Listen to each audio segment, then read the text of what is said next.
I never thought I would win. The whole thing felt like a bad dream that would not go away. My name is Maya. I am 19. I lived in a small, warm apartment on the third floor of a cracked red brick building. It smelled like lemon cleaner and old books. I thought it was safe. Her name was Jenna. She had a smile like a movie star and hair that always looked perfect, even when she rolled out of bed. When she first moved in, she said she needed a place fast.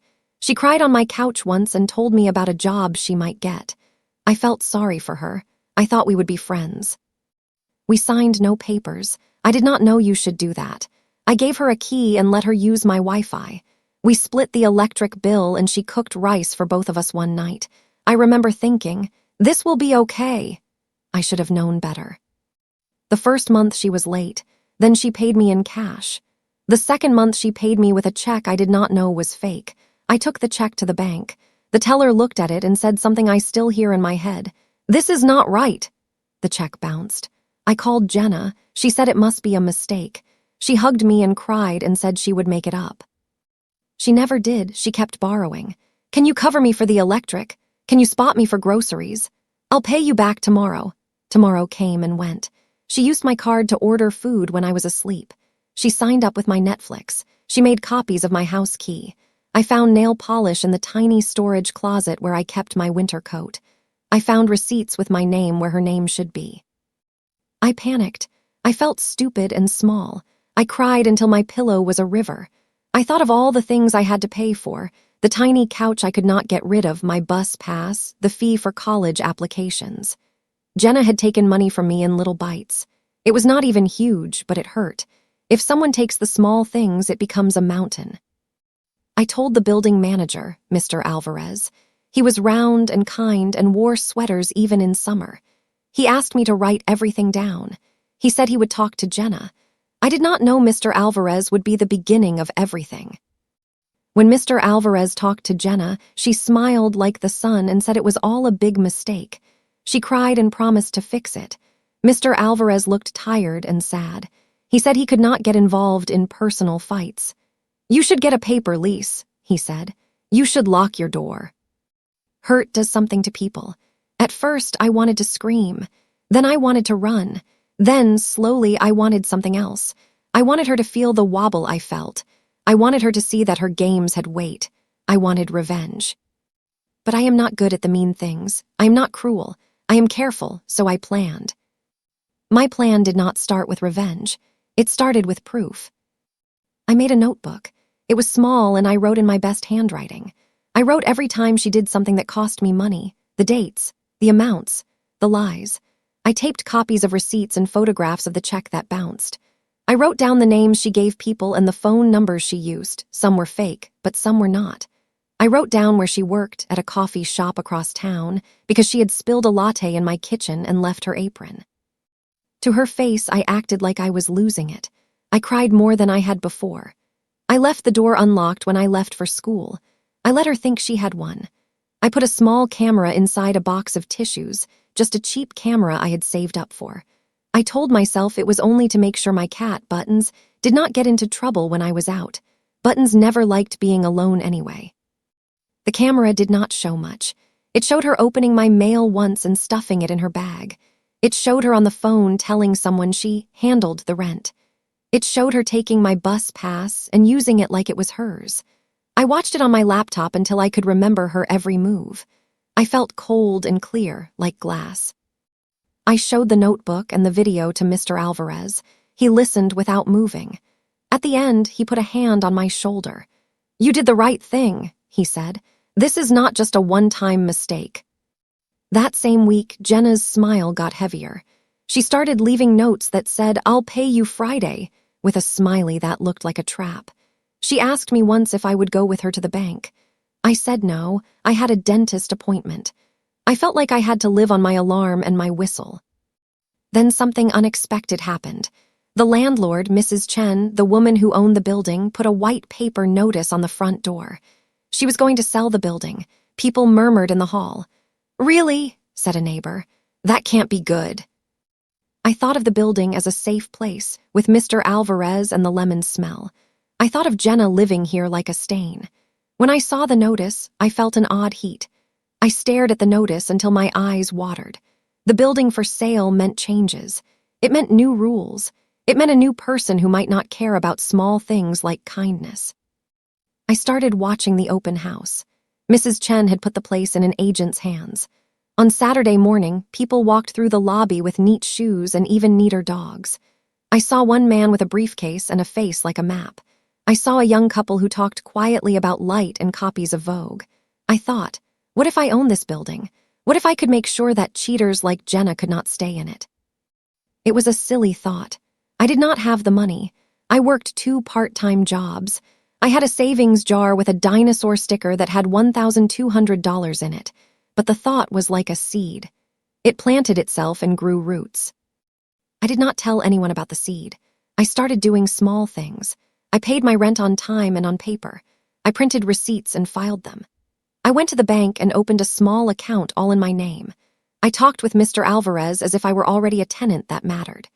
He told me stories about landlords who should be patient and landlords who were not. He told me about Mrs. Chen's son, Daniel, who lived in another city and did the book work for the building. Then, one rainy afternoon, Jenna did something very stupid. She left a bag in the laundry room with a pair of sunglasses that were mine. Buttons had chewed them. I had complained earlier and she had laughed and said, "You worry too much." I took the sunglasses, and inside the bag I found a small journal with receipts and phone numbers. It was not labeled Jenna. It had been tucked inside a cereal box like a secret. I put it into my backpack like a thief, but I told myself I was not stealing. I was saving my life. The journal had a name I did not expect. It had a name that changed everything. Her name was not just Jenna, it was Jenna Mallory. Under that, in messy handwriting, it said, "Plan, rent, small marks, keep friendly, move out in 3 months, $3,000 total." There were dates. There were appointments. There were notes like, "Tell Mr. Alvarez you will pay next week." There were numbers that matched the bounced check. There were small childish drawings, hearts crossed out with an X.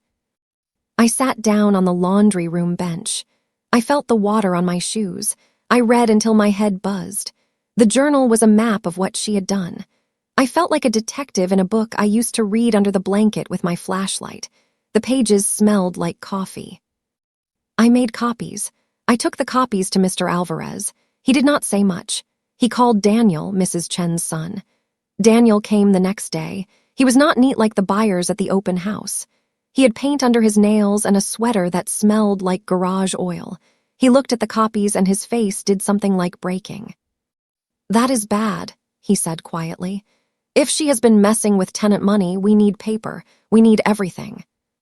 I had all the paper. I had the notebook and the camera and the journal and the receipts. I had proof. But proof is sometimes just a door that needs a key. I needed a key that would open the door and let consequences walk through. For me, the key was not a lawyer. It was patience. I started to pretend I could not pay rent. I told Jenna I would move out. I told her I was looking at a cheaper place across town. She laughed like she had already won. She said she would take my room. I said, "Okay, but you owe me for March." She shrugged and said, "I will pay you when you move." I moved my things into boxes, but I did not leave. I made up a fake number of a landlord and told her I had someone who would rent my room. She panicked. She started offering me money. She started saying things like, "Do you need a loan? I can help." Her voice got shaky. I pretended not to notice. Then I did something I never thought I would do. I made an offer. I wrote a letter and slid it under her door. It said, "Jenna, I know everything. I have proof. You scammed me. You scammed others. You can leave tomorrow with nothing, or you can stay and pay me rent every month. If you stay, you sign a paper that says you owe me the money you took. You sign a paper that says you will pay $400 a month to me. If you do not sign, I give everything to the landlord and the police. The paper is on the kitchen table. I will be at class. Maya." I did not think I would do it. I thought I would back away. But the letter felt clean, like washing your hands after they were muddy. She came into the kitchen with her hair all tangled and her eyes wide. She said, "What, Maya, please?" she asked. "Are you serious?" I nodded. She sat and then stood and then sank into my chair like a coat slipping off a hook. She signed the paper as if she was trying to sign something else. I had made the paper in plain language. I agree to pay Maya $400 a month for the term of my tenancy, and I acknowledge debt of $2,100 to Maya for unpaid rent and expenses, payable in monthly installments of $120. It sounded like a math problem. It sounded like truth. She signed. Her hands shook so much the pen scratched the paper. I felt my heart flip like the pages of a book in the wind. After she signed, I did not throw the paper into a drawer. I went to Mr. Alvarez. I told him, "She signed this. I have proof." He looked at the paper and then at me. He said, "Maya, you have been brave." He called Daniel. Daniel did not want a fight. Mrs. Chen did not want problems with buyers. The building could not be sold if it had legal trouble. The worst part of scams is how small they begin until they grow a trunk and leaves. The new agent called and said the open house was off. The buyers lost interest. The papers we had made were like a stone in still water. The ripples were quiet, but they were there. Then I did something else. I went to the bank with the copies and asked how to protect myself. I learned about a thing called a tenant ledger. I learned about how to make receipts and how to report a bounced check. I learned words that sounded like armor, affidavit, restitution, claim. I learned how to be adult enough to fight without yelling. I began to collect more than proof. I began to collect rent the right way. I printed a rent schedule and taped it to my fridge. It said May $400, June $400. I told Jenna that the money should be in envelopes with the date on them. She grumbled but started leaving envelopes. She counted the bills like a quiet prayer. She paid for a month, then another. She started being careful about when she used my stuff. Her hands became less sticky on my things. Buttons stopped running under the bed when she walked into the kitchen. I should have felt triumphant. I should have felt like the victor on the top of the hill. But the truth is that everything felt strange. I had revenge, but it felt like a small, cold thing. It did not bring back the money. It did not make the nights shorter. It did not make my fear go away. Then the twist appeared. I did not see it until it was bright in front of me. One evening, as autumn leaned in and the leaves outside my window looked like old coins, there was a knock at my door. It was Daniel. He had a small manila envelope. He handed it to me with both hands like it was a present. "I want you to look inside before anything happens," he said. He sat and told me how Mrs. Chen had been his father's friend and how the building was in the family. He told me he had been worried about people who did little crimes and thought the whole place could be ruined. He said, "She came to my office last week. Jenna, she said she wanted to buy the building. She had a fake check ready. She told me she had investors. She smiled like that." He smiled the memory and it was not funny. He said, "I had to ask questions. I dug. I found a pattern. I found another building. I found notes about other cities. I think she has been doing this before." I put my hand into the envelope. Inside were copies of old papers, old tenant ledgers from other buildings, names I recognized. The journals and receipts and the little things in my notebook matched names on the ledgers. There were also photographs of Jenna at other places with other smiles. It looked like a collage of a life that borrowed from other lives. Then Daniel's face got serious. "Mrs. Chen is going to sell to someone else," he said. "She wants to get out of the city, but she is old and she thinks money will make it better. I can't let her just hand it over to anyone. She wants to sell to a company that will tear down this place and build something cold. If I had a chance, I would buy it and keep it safe. But I don't have the cash. I do have a plan." He looked at me like he had an important secret that was also very simple. "You?" I asked. He nodded. "You are a tenant who cares. You pay on time. You keep the place. You have proof Jenna is a problem. If you were the owner, you could fix this place the way you want. You could be fair. You could keep it a home." I laughed then, because it sounded impossible. I said, "I hardly have enough for a bus pass." He shrugged. "I have something else. A friend who is an investor cares about tenants. He will lend to someone who will protect a community. But he needs to see courage. He needs to know you will stand up if things get hard. He needs proof that you will not run away." I thought of the notebook, the camera, the journal, the receipts. I thought of Mrs. Chen's lemon smell and the way Mr. Alvarez hummed when he swept. I thought of buttons sleeping like a comma on my pillow. I felt the seed grow. That night, I did not sleep. I read the papers Daniel gave me until the light in my lamp made halos around the ink. I thought of how the building could be a place that did not let people fall through the cracks. I thought of a rule where keys were not copied and where checks could not bounce without help. I thought of a place where a young woman would not take advantage of another. I called my mom and did not tell her everything. I told her I was thinking big, like a person telling a secret she had to keep. She said, "Maya, you are brave." She said, "If this is what you want, do it with all your heart." I met Daniel's investor. He was a woman named Rosa. Rosa drove an old blue truck and wore a hard hat on her head sometimes, like she was a builder in a storybook. She asked me what I would do if I owned the building. I told her I would keep the lemon smell. I told her I would not allow scams. I told her I would put a lock on the laundry room and a list of rules in the lobby. She laughed and said, "That's rough and kind. That's good." Rosa believed in people who knew the value of a small apartment. She believed in tenants who kept receipts. She believed in Mr. Alvarez who swept. She liked buttons, too. She offered a loan the size of my wildest saving dream. It was not all money down. It was a plan with monthly payments and a promise.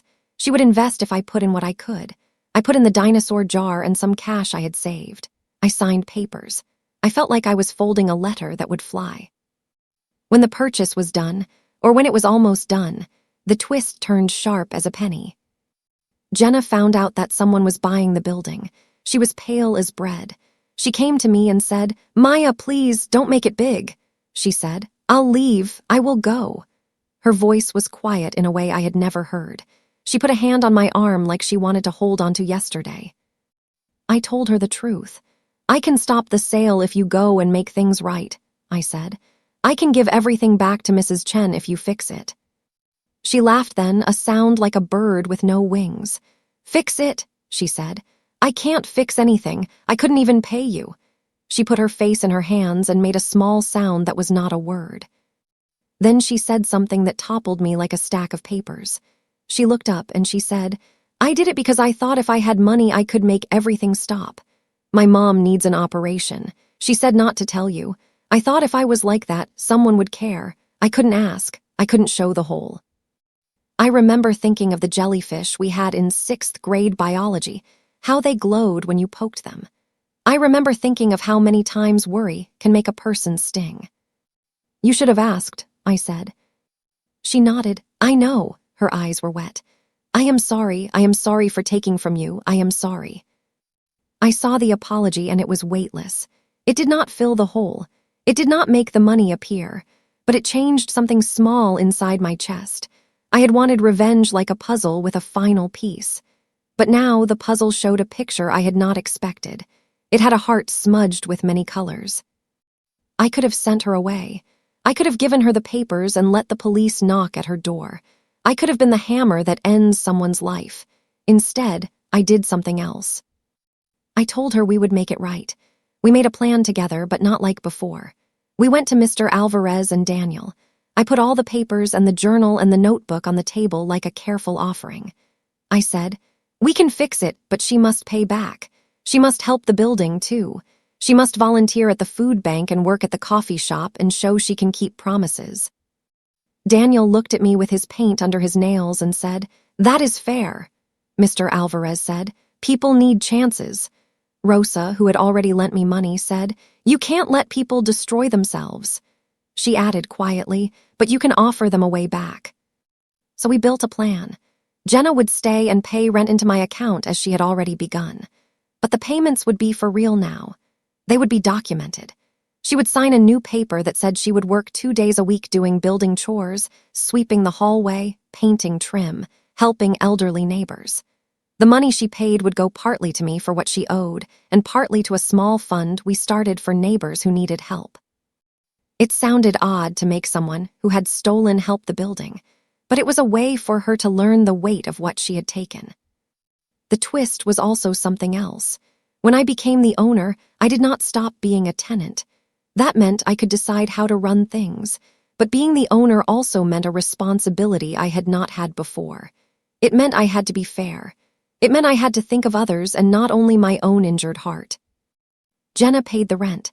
She also painted the hallway in a color she chose herself, a gentle blue like the sky after rain. She learned to knock before taking keys. She learned to bring in groceries and leave notes that said, "I made soup." She apologized to neighbors with small biscuits. She cried a lot. Sometimes she would stand outside the door of the woman on the second floor and offer to carry a bag of bread. The woman would smile and say, "Thank you, dear," and the smiles would weave. One night, months later, the twist grew even sharper. I found a letter folded inside the journal she had used. It was not hers. It was from another person she had scammed before, a woman from another city who had once lived in a tiny place with lemon cleaners, and a man named Mr. Singh who loved to whistle. The woman had written not angry words, but a story of how she had stopped stealing when someone gave her a job cleaning their shop. She wrote, "I am not fixed, but I am learning." I read the letter and my heart changed shape again. Maybe revenge was not about making someone fall. Maybe revenge could be a mirror that shows them how they look and then gives them a way to wipe away the face paint. Jenna did pay me back, slowly. It hurt her to do it. She cramped her fingers counting bills. She learned math again. I watched her grow the way a gardener watches a seed push up through dirt. I did not enjoy every step. Sometimes I wanted to burn the papers and throw the ledger out the window. Sometimes I wanted to wake up and find everything had been a bad dream. But the plan worked. The building did not get torn down. Mrs. Chen moved to the countryside and wrote me a note that said, "Thank you for keeping my house." Mr. Alvarez retired with a small party and buttons performed by falling asleep on his lap. People who had been afraid of being cheated felt safer. The tenants got together and made a list of rules that were fair and kind and clear. We printed receipts in triplicate. We put a mailbox that locked. We painted the lobby the kind of lemon yellow that smells like clean cloth. Maybe this is not revenge in the old way. Maybe it is better. The best part, the part that still makes my tongue twist when I think of it, happened 2 years later. I was in the office, counting receipts and paying a bill when Jenna pushed the door open. She had a paper envelope and a nervous smile like a child at the fair. She said, "I have something for you." I thought maybe she would pay extra. I thought maybe she would hand me a note. I thought maybe she would leave and never come back. She put the envelope on the desk. Inside were savings that she had kept in secret jars for months. There were pennies and fives and a folded 20. There was also a small notebook. She said, "I paid it all back. It took me longer than I thought. I had to work 2 jobs and the coffee shop closed once, but I gave it all back. I wrote every day in this book about how I would never do that again." She sat down. She looked at me like she was seeing me as a person and not only a mark. She said, "Thank you for not ruining me, for making me clean, for making me pay. It broke me in a good way." I felt a strange lightness. I felt like I had been carrying a heavy bag and someone had finally helped. Revenge had been sharp and sweet at first like a lemon, but now it tasted like something else, like bread with jam in the morning. I opened the small notebook. Inside was a list. At the top, in her messy handwriting, it said, "Things I will never do again." Under it were small promises. Never take what is not mine. Knock first. Pay on time. Ask for help. There were also small drawings of buttons and a picture of my couch with a heart above it. She had drawn a tiny version of Mr. Alvarez with a broom. "Make sure you keep some of the first money," she said, with a tiny laugh. "For the lemon cookies." I laughed too. It was a shy sound. The twist, in the end, was not one big thing that stopped the story and slapped a headline on top of it. The twist was a quiet folding in of many small things. I had wanted revenge that would make her feel the sting. I had wanted justice like a straight line. Instead, I got a story that bent and turned and surprised me every time I thought I knew the ending. She pays rent to me now. She pays it on time. The rent goes partly to me and partly to the fund in the building for neighbors who need help.